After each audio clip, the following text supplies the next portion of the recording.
in Portugal and Sweden. In Portugal, we will work with Caixa Geral de Depósitos, providing 200 million euros in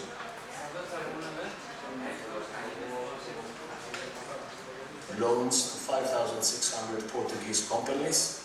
And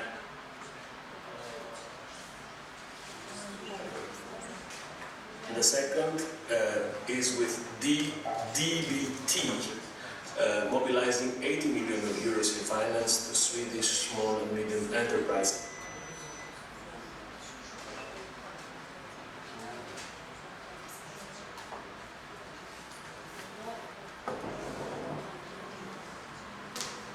And mid-cap companies. Both agreements benefit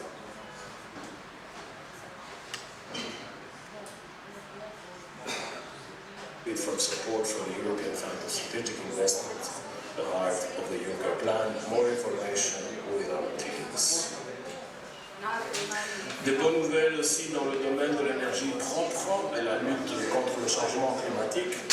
La Commission européenne, la Banque européenne d'investissement et Breakthrough Energy Ventures ont lancé hier soir au Canada un fonds d'investissement de 100 millions d'euros afin d'aider les entreprises européennes innovantes à développer et commercialiser des technologies d'énergie.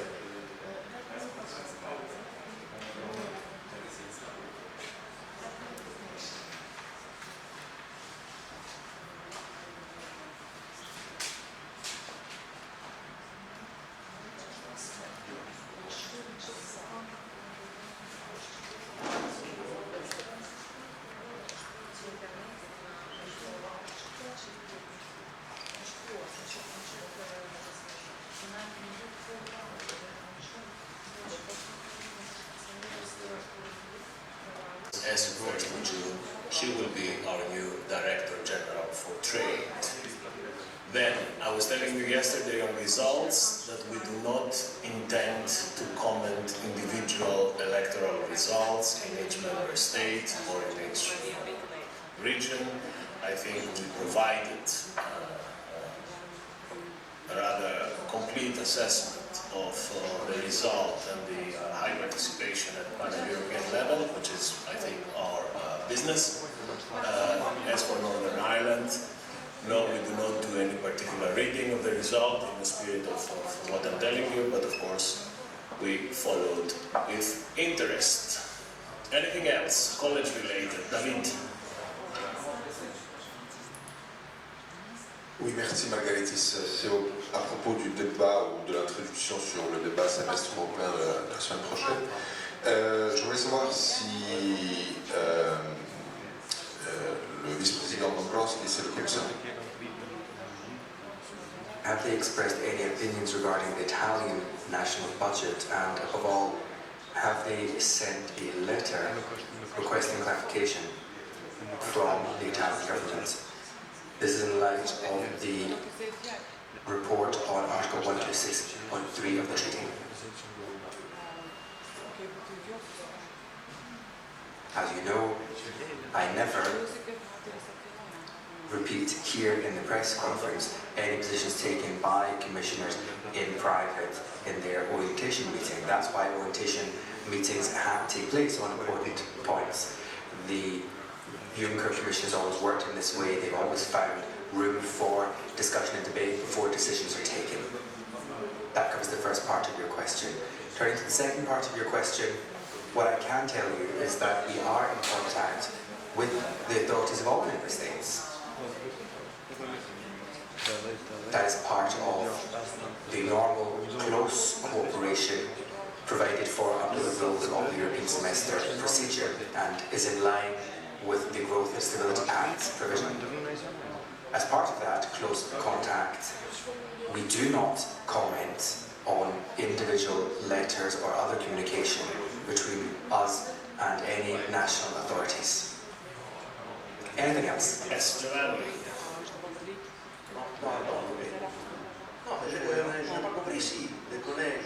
I didn't understand whether the college discussed the Italian case or not from your response. The response to David. Ma réponse était claire, je pense. Well, I thought the response was clear. The College has had a general debate on the entire package, which will be coming forth next week. That covers all member states, because this is part of the habitual, regular procedure which takes place within a certain period each year, so the question should be asked. Of course, it covers all member states. And you try. Oui, l'autre demande de David. Yes, David's other question. The letter. It's part of the procedure. Has the Commission already sent it or not? That's all it comes down to. No comments. Well, I think I answered in French. I said that we don't comment. We don't comment on information exchanges with the national authorities concerned in line with the procedures which are familiar with. We'll take a final one, but please, if there is any angle, otherwise I need to move on. Allora tiene chronically apologies to insist on the same point. I just wonder, you said that les autorités de tous les États membres, is Italy included in all these member states? I guess yes. And the second question is, if I may, the Prime Minister, the Italian Prime Minister Giuseppe Conte yesterday said that the revision of the mandate of the ECB is among the topics which the government is considering. Does the Commission think that the Italian government has any hope to succeed in this revision of the ECB mandate? Thank you. Sorry to disappoint you, but I'm not a commentator of current affairs, and I do not comment comments, okay? I think this is known by now. Yes, sir.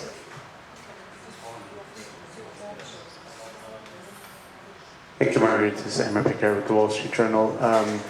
Also in Italy, I'm afraid. One question is, we went through this procedure back in the fall and the lead up to December, and since then, both the data that has come out has been worse than anticipated, and the outlook has worsened for Italy. So this time around, is there more of a willingness on the Commission's part to launch excessive deficit procedures against Rome? Look, I appreciate the interest. I appreciate the fact that you will keep pressuring me, but there is no way that I can go beyond of what I just presented to you. This was the day of an orientation debate. I think you have to be a bit more patient. We will have this moment next week. We will stay in touch. I'm sorry I cannot go into any other sort of speculation, interpretation, or comments on the many things happening around this. This is not my role. Okay, follow up. Thank you. Are you foreseeing any meetings between Tria and Commissioners Moscovici and Dombrovskis? And just one technical question. I mean, since the letter is going out, the Italian government has only 48 hours to respond. Isn't that a rather short period of time? And why such a short period? I start from the second part of your question, and I refer you to my earlier reply that I will not comment any communication between national authorities concerned and the Commission. On your, what was your first question actually? Are there any contacts planned between now and Wednesday between the commissioners and the Italian government? I'm not aware of any contacts as we speak, but Annika, of course, will be following closely, and she is at your disposal from now to Wednesday to keep you updated. Okay, let's move on.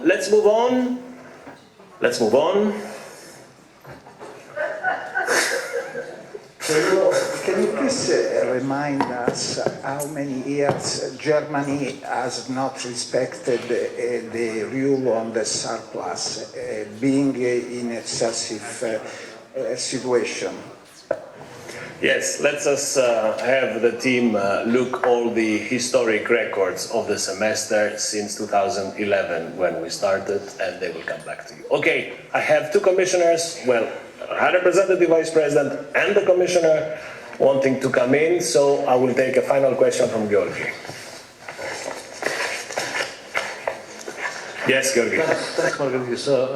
5 members of the Commission have been elected as members of Parliament. Do you have any information which one are planning to take their seats? Okay, I don't think that is a secret that First Vice President Franz Timmermans, Vice Presidents Andrus Ansip and Valdis Dombrovskis, and Commissioners Corina Crețu and Maria Gabriel have been all elected to the European Parliament. I think we need to congratulate them on this achievement. It is now for them, for the 5 commissioners concerned, to decide in good time, I would say, ahead of the Parliament's constituent meeting, which is scheduled on the 2nd of July, whether they will take up their seats or not. You know the rules. If they take up their seats, they would have, of course, to resign from the Commission. Treaty rules, in particular Article 246 of the treaty, will obviously be applied and respected fully. Ale, final. Can you confirm that the Commission has no plans to replace them by other commissioners coming from the same country? And if it was the case, if one country would like to send a commissioner, technically, is it possible? Is it acceptable? Georgi, too many ifs.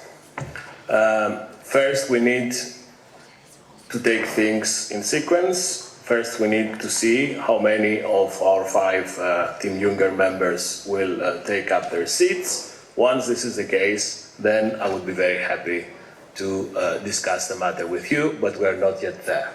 This is called psychological pressure. They want me out of here. So I will leave you with High Representative Vice President and Commissioner Hahn, and I wish you a nice break. We'll see you back on Monday.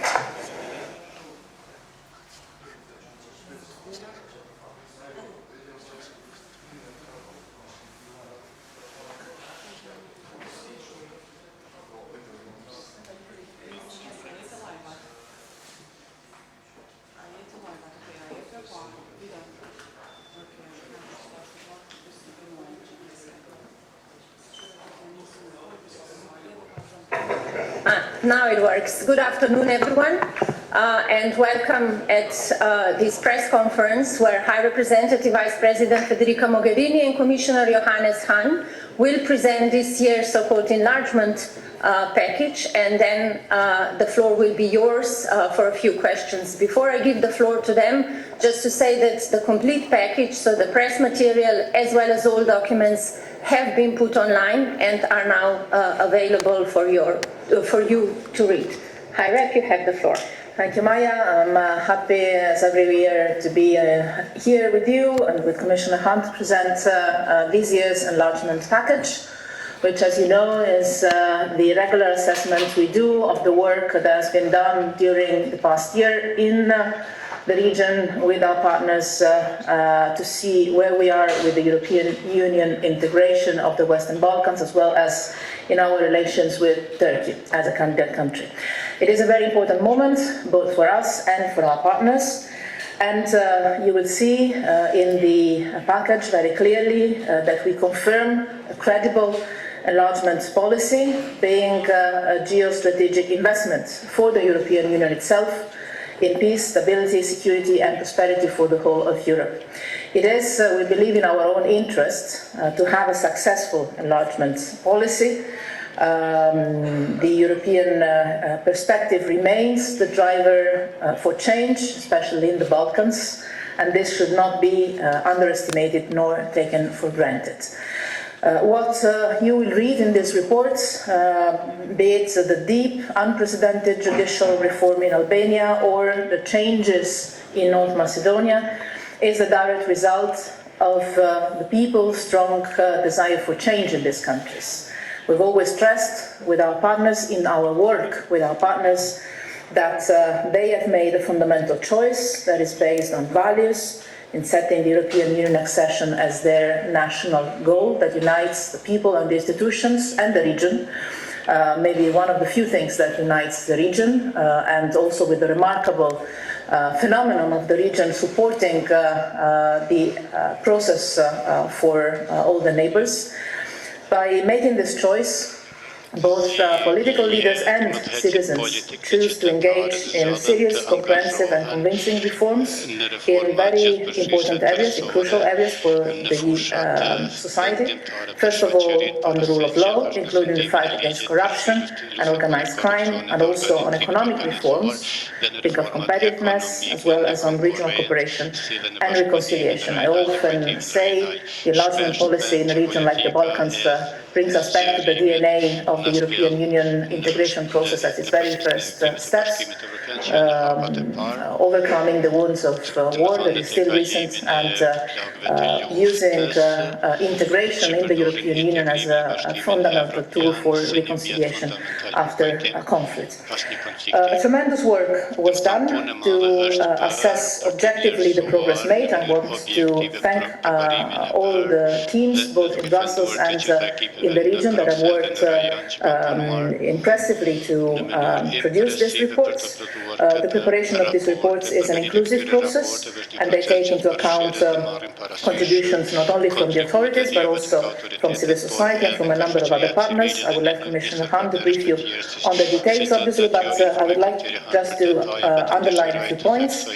First one is that over the last years, and in particular in the last year, the European Union has invested enormously across the Western Balkans, including through the adoption of the Western Balkan Strategy, the Shefja Summit, as well as with not only our visits in the region that are usual, but also a number of other high-level engagements. We have witnessed a number of achievements and successes which are impressive. North Macedonia and Albania, in particular, have embraced the opportunity and delivered on the reforms. The historic Prespa agreement, ending the name dispute with Greece and strengthening good neighborly relations, as it has been done also with Bulgaria, is something we all value and recognize and acknowledge as an historic game changer, not only for the country but for the region. And in Albania, in particular, let me stress the impressive implementation of the deep and ambitious justice reform as continued steadily, and the reevaluation of all judges and prosecutors is delivering tangible results. I was recently visiting Tirana for the Leaders Summit, and I was also impressed by the, I think, highest in Europe level of support for the European Union among the public opinion in the country. On the basis of a strict and fair assessment, this year, for the second time, the Commission recommends opening of negotiations with Albania and with North Macedonia.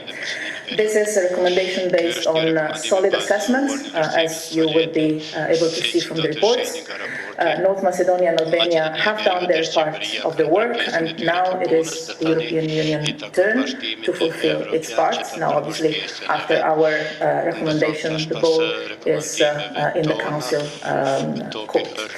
We also issued today the Commission's opinion on Bosnia and Herzegovina's application for membership of the European Union.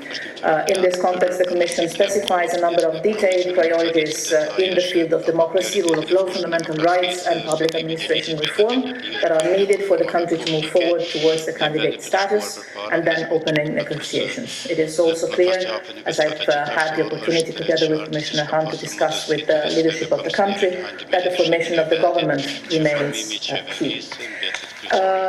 Finally, I will say a word on Turkey and then pass the floor to Commissioner Hahn. Turkey, which remains a candidate country, a key partner, and strategically important neighbor for the European Union, also given its proximity to a very volatile Middle East, whose stability is a key priority for both of us. The Turkish government states its commitment to the European Union accession, but we see the country continues to move further away from the European Union.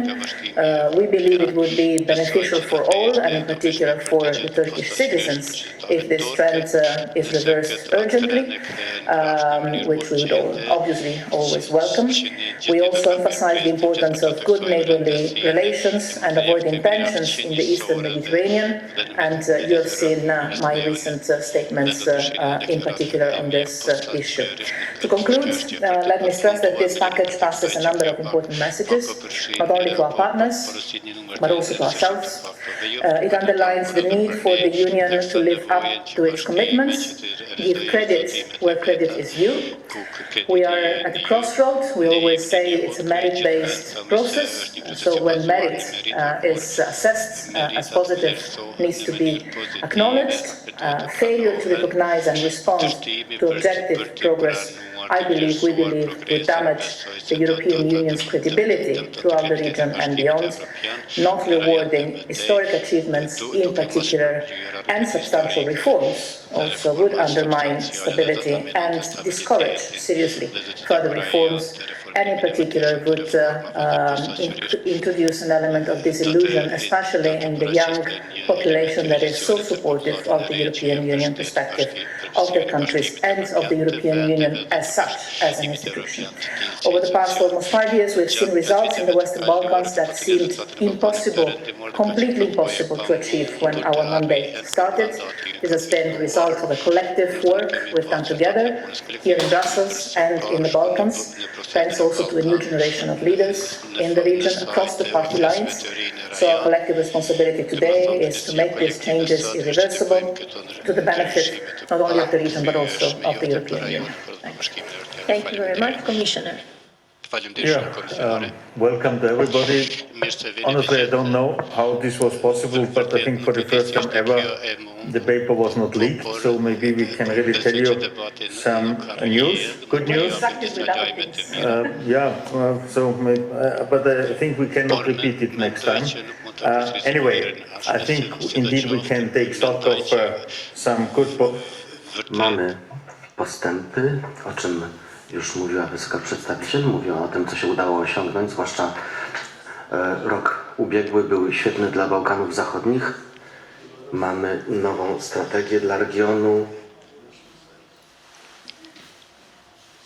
On top of all this, the Prespa agreement, which was definitely the highlight of the year, to settle a conflict which was there for more than 30 years. And this is usually something which is unresolvable, but it was done. And it is therefore something which has to be avoided. But step by step, I would look into the different countries and their achievements. And first, of course, the most positive examples are indeed North Macedonia and Albania, which have really embraced the window of opportunity to open, to use, so to say, what has been established in the West Balkan strategy in a best possible way. Both countries have delivered, especially in the areas set out unanimously in the General Council conclusion of June 2018. I think it's important to stress again and again, whatever we are agreeing with our partner countries as a European Union is on the basis of a unanimous decision by all our member states. Albania, coming to Albania in particular, has pursued a major transformation of its justice system. I think we could report on this several times, including an unprecedented re-evaluation of judges and prosecutors. This vetting process is of fundamental importance for eradicating corruption and rebuilding trust and confidence in the judiciary. Institutional restructuring of the judiciary has also continued, as well as determined efforts in the fight against corruption and organized crime. International cooperation has led to a number of successful, larger-scale law enforcement operations against organized crime, criminal network leaders. Of course, more has to be done. We are by far not at the end of our joint efforts, but I think we should also recognize what has already been achieved. North Macedonia has not only continued its ambitious reform agenda in the areas set out by the Council in June 2018, but again has reached a historic agreement with Greece, and in the meantime not only on the government level, but has implemented it by adjusting the necessary paragraphs in the constitution, and this has already been acknowledged also by Greece by supporting or launching the accession negotiations to NATO. With the Prespa agreement, they have also reached out to the neighbors, and this was also the case, but already the year before, to Bulgaria. And in that respect, North Macedonia has become a great example of reconciliation and good neighborly relations for the entire region. And once for a sudden, North Macedonia is now the only country in the region which doesn't have any bilateral conflict with its neighbors, and I think also this is something one should highlight. Regarding reform implementation, I would like to mention the strengthening of the independence of the judiciary, the establishment of the State Commission for Prevention of Corruption and the public administration reform. Also, the presidential elections have been conducted in a free and fair way. Overall, the system of check and balances has been restored, consolidating the rule of law and democracy in the country.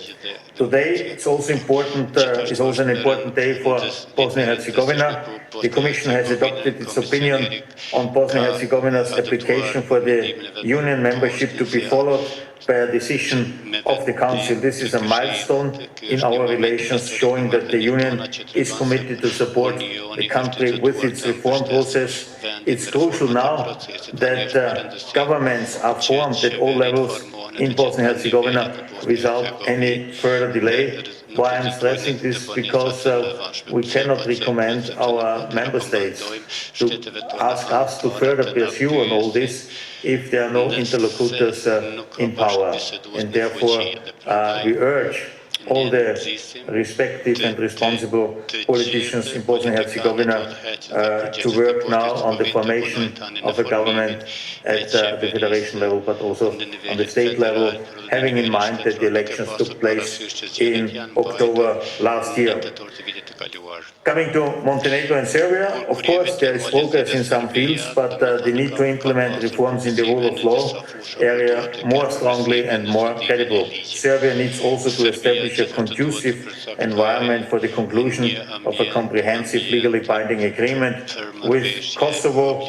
But in that respect, I acknowledge a speech given by President Vučić in the recent days, which sounds, at least from my point of view, rather positive. But coming to Kosovo, Kosovo needs to focus on the implementation of the Stabilization and Association Agreement. Of course, it needs to abolish the 100% tariffs imposed on imports from Serbia and Bosnia and Herzegovina, to resume the dialogue with Serbia, and I will try already in June, I will make another attempt to deblock this situation by reaching out to these two, maybe to prepare something for July.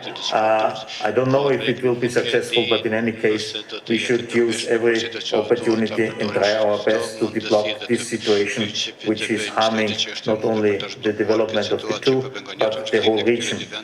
As usual, and this was already said by the High Representative, but it's important to stress it again and again, everything what we are doing is based on hard facts, objective, firm, but fair. So our analysis are something where our member states can rely on it, and I think this is also important for the future assessment.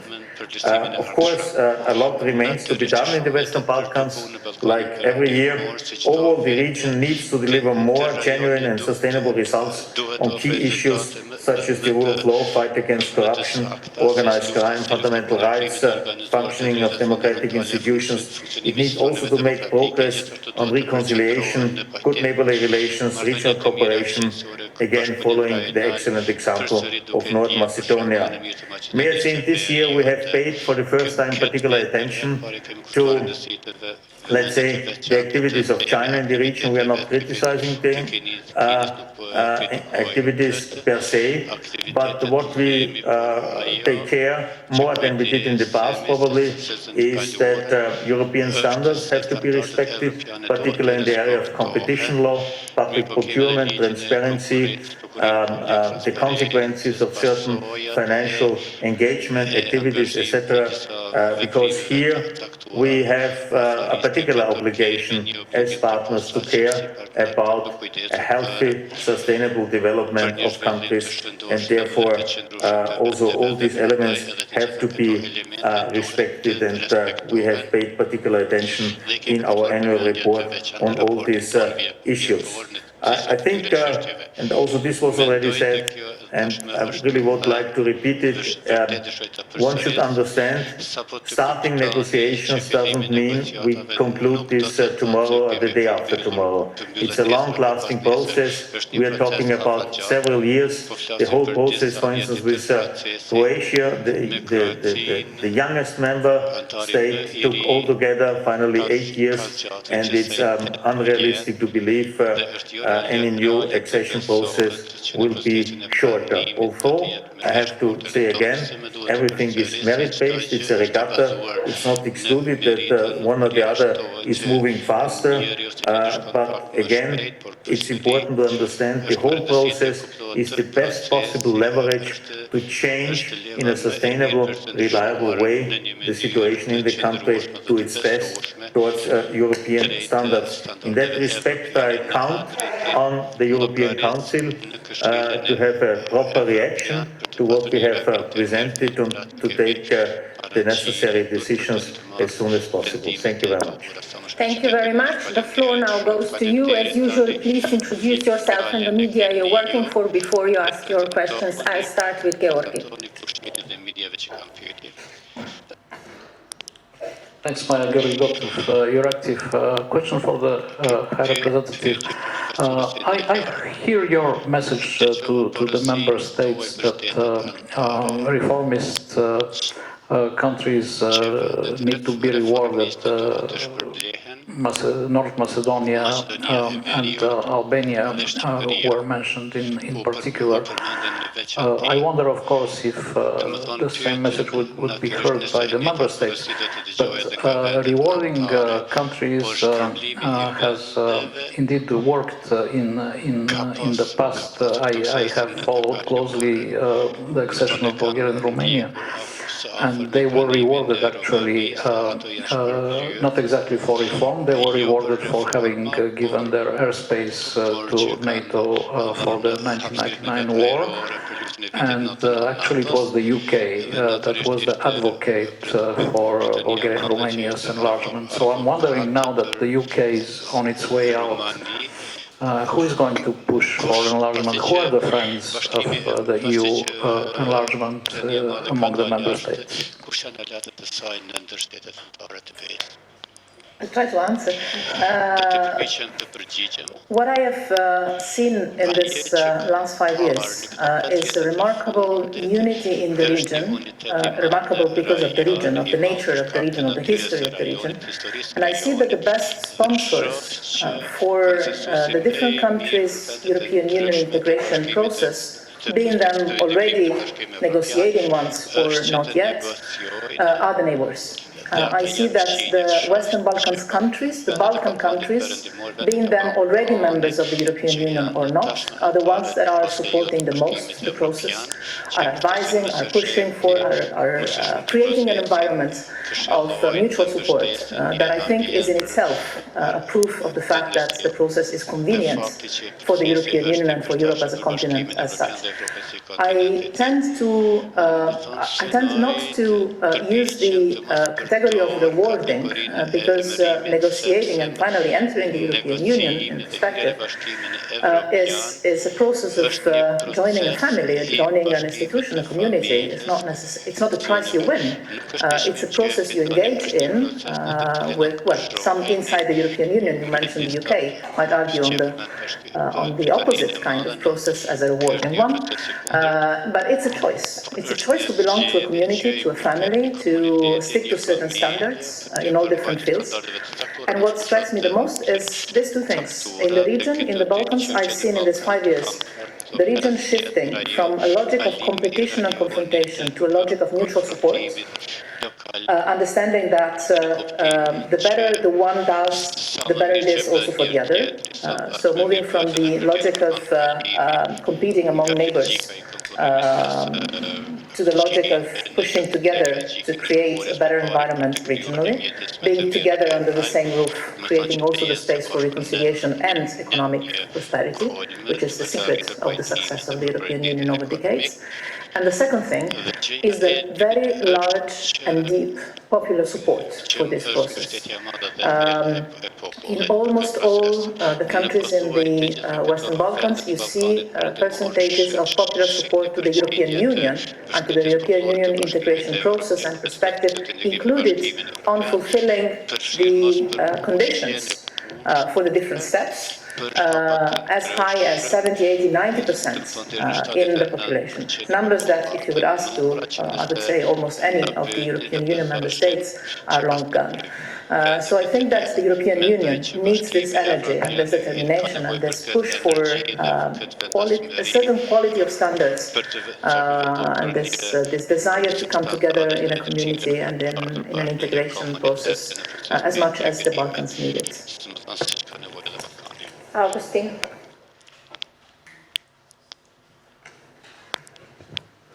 Thank you, Augustin Palopet from Jutarnji Croatian Coaditore. The question about Kosovo, I see here, because we didn't get a report, there were no leaks because there practically was not much interest. But the situation in the north of Kosovo with regard to organized crime continues to pose challenges for law enforcement agency. This is your conclusion, I guess. Yesterday, Kosovo police had an operation which Kosovo claims it's operation against organized crime. The reaction from President of Serbia, Vučić, I don't know why Commissioner Hahn considers his speech positive, but he was threatening with a military intervention in Kosovo. So, and this is a confrontation rhetoric, not a cooperation rhetoric. So do you think that it's possible to have a successful fight against organized crime in the north part of Kosovo if there is such a political confrontation and such statements coming from Belgrade? Thank you. I think that what happened yesterday in North Kosovo shows us that the status quo is not sustainable, and both Pristina and Belgrade need to come back to the dialogue table and move forward with comprehensive, legally binding agreements that would make it the full normalization of relations happen.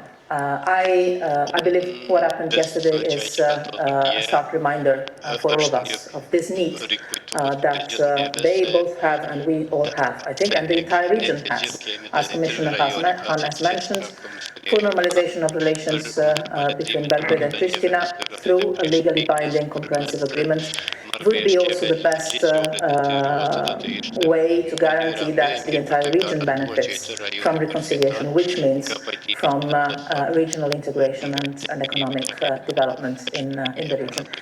It is true. I spoke about cooperative attitudes in the region, which is something I see today much more than it was the case 5 years ago, in general terms. But we also know, and every second day, I would say, we are reminded of the fact that The tendencies of the past, tendencies to confrontation or to rhetorics that are not cooperative ones, or even of confrontation and tough confrontation, can reemerge at any moment and do reemerge from time to time at any moment. And this is why I'm saying we are at a crossroads. If the leverage we have, which is that of a credible perspective for the European Union perspective of the region, is not used in a smart manner today, well, if it is used in a smart manner today, we can encourage these cooperative trends and consolidate them and make this change irreversible. If we miss this opportunity, I see the risk of the dark forces of the past coming back in terms of confrontation, even of conflict, and we might lose an historic opportunity, as I was saying, to use the perspective of the European Union integration as an agent of reconciliation and unity in the region, and also economic prosperity. And this is why I think the people of the region are smart enough to understand that this is convenient for them, as the European Union funding member states were smart enough to understand that it was more convenient to make business together rather than war after the Second World War. So I think the region has made its choice, and this includes, I think, Kosovo and Serbia. I think both the leaderships and the populations are determined and willing to move forward towards normalizing an agreement that is normalizing fully relations. But obviously, conditions need to be put in place for that. And first and foremost, I would refer to the need to revoke or suspend the 100% tariffs that were imposed by the government of Kosovo on the goods coming from Serbia and from Bosnia and Herzegovina that clearly are in breach of agreements and are not creating a conducive environment for negotiations, but I am and remain confident and hopeful that wisdom will prevail and talks can be resumed soon. I am, as usual, not only in contact constantly with the two sides, but also always ready to call them here or anywhere else tomorrow morning to restart talks at the highest possible level. And I'm convinced that an agreement is possible, but some decisions need to be taken first. I have nothing to add on substance, in particular on the event of yesterday, but only to avoid any misunderstandings. I was referring to a speech of President Vučić a couple of days ago, so before the event of yesterday, to be clear on this.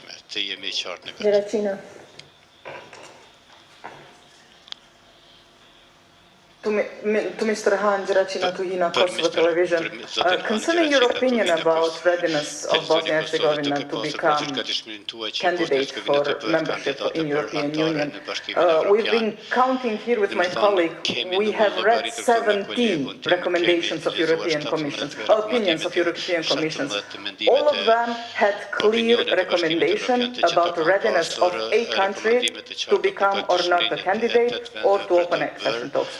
Now, this obviously lacks, in your opinion, about Bosnia and Herzegovina. Now, how can we read it? Is Bosnia and Herzegovina ready to become candidate country as it has applied 2 years ago? Thank you. I have only counted 14, but this is not the big issue. I think we have made, we have listed 14 issues where we believe progress or decisions have to be taken before either candidate status is granted or negotiations will start. And it's now up to the member states to analyze this and to make up their minds on this and to give a clear instruction what are the next possible steps.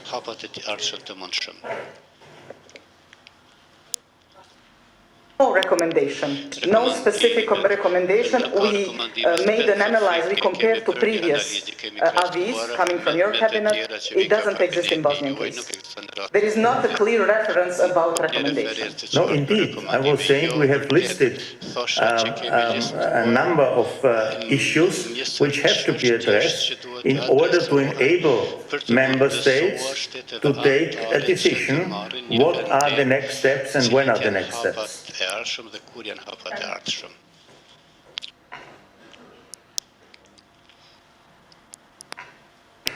Yes, thank you. Dusan Gajic, Radio Television of Serbia.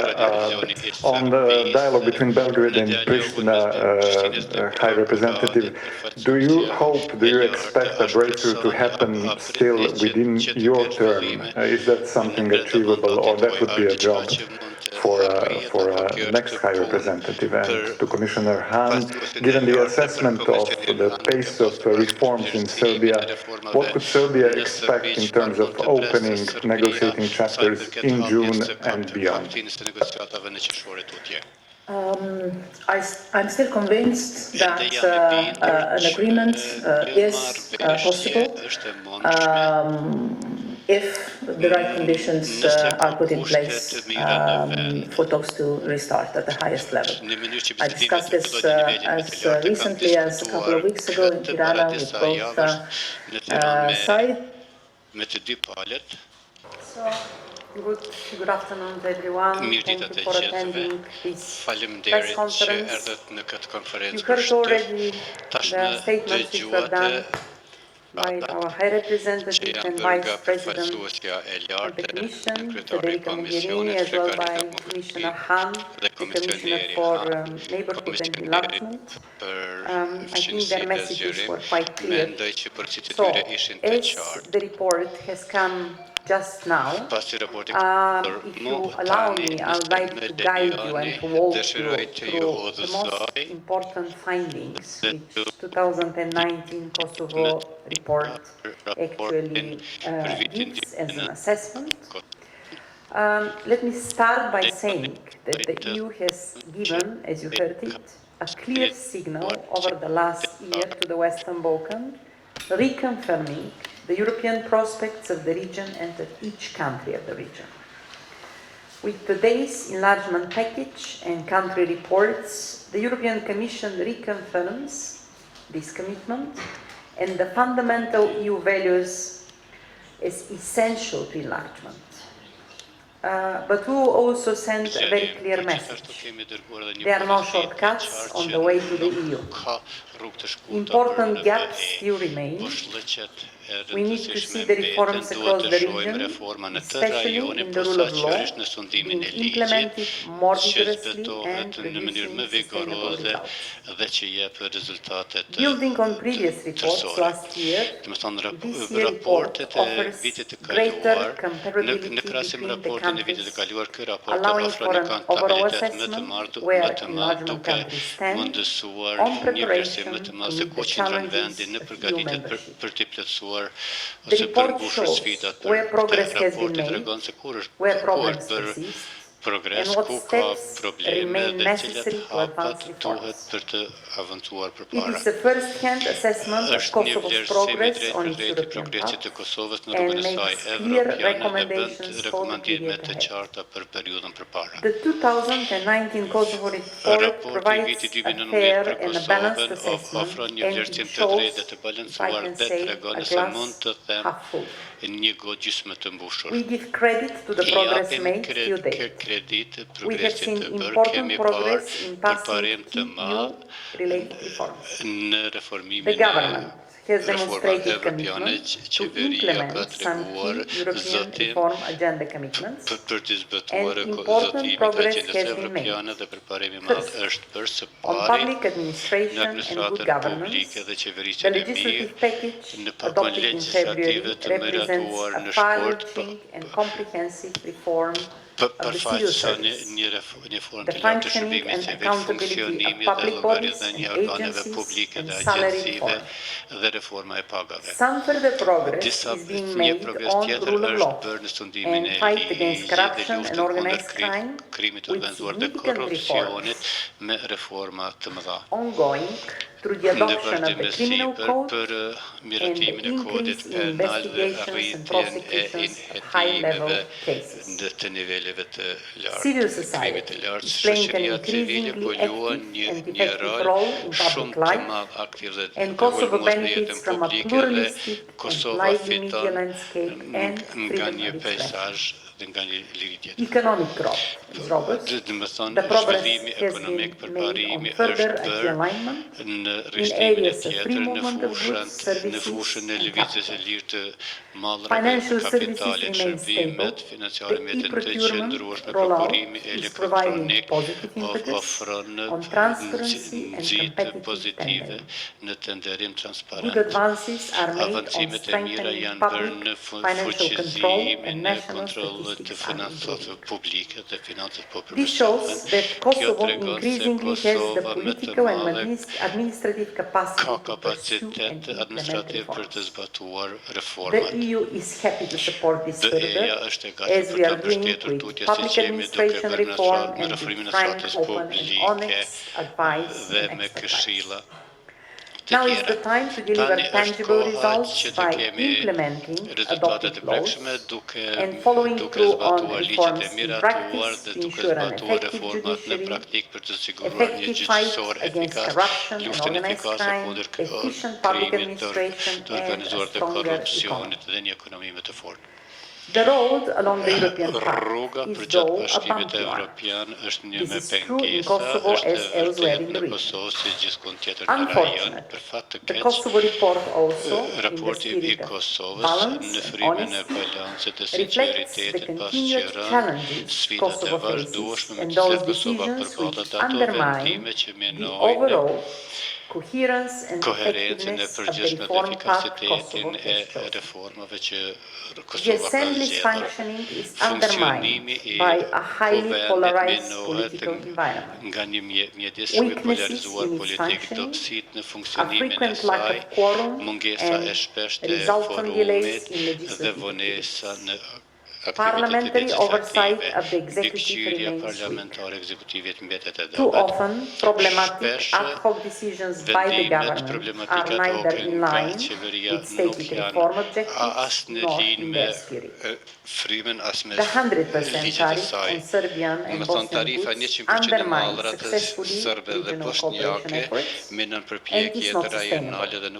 We hope to overcome this obstacle to our good EU-Kosovo relations very soon.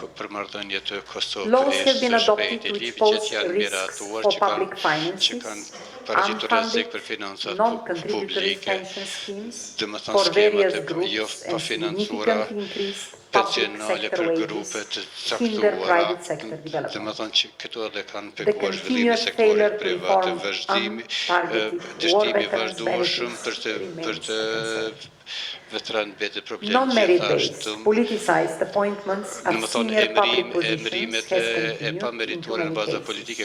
Likewise, the appointment of convicted war criminals to senior government position is a disappointment and runs contrary to European values.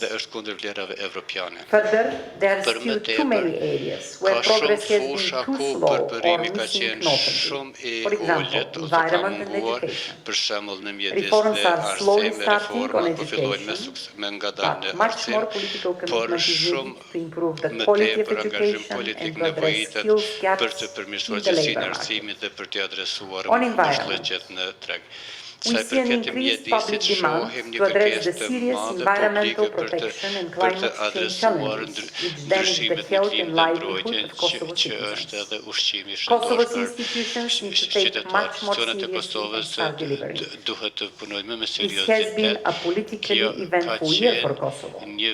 Last July, the Commission confirmed that Kosovo fulfilled all visa liberalization criteria, but, as you know, regrettably, discussions in the Council are protracted. The 2019 Kosovo report highlights this clearly and reiterates strongly the support of the European Commission to concluding the process positively and urgently in the Council. Ladies and gentlemen, the issues I have outlined are but a snapshot of the whole report. It is important to remember that we cover the entire breadth and depth of our EU-Kosovo partnership, including on many technical areas. As I said Dhe at the shumë fusha beginning, teknike si there are thash në areas fillim, where ka progress fusha has been ku made, përparimi and there are është areas bërë where dhe much ka more is fusha needed ku for shumë Kosovo to duhet të fulfill the bëhet që requirements Kosova të of your përmbushë session. kriteret e This is a long pranimit road, në BE. but EU will walk Kjo it është një alongside rrugë with you. në të cilën BE do të ecë bashkë me juve. Thank you very much, Ambassador. Faleminderit shumë ambasadore. We open the floor to E questions, hapim if there are any. fjalën për pyetje nëse ka ndonjë. No questions? Everything Nuk ka is clear? pyetje, çdo gjë është e qartë. Okay. Please, just your name, Siç first and the media. emrin edhe media Në rënd një të lutem. prej Kosova Presit.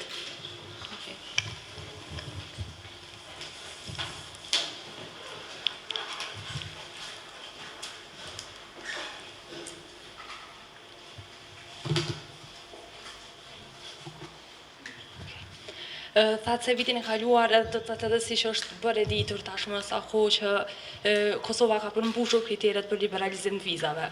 Mirë po këtë herë nuk pat një mesazh të qartë. Ku qëndron Kosova drejt liberalizimit të vizave?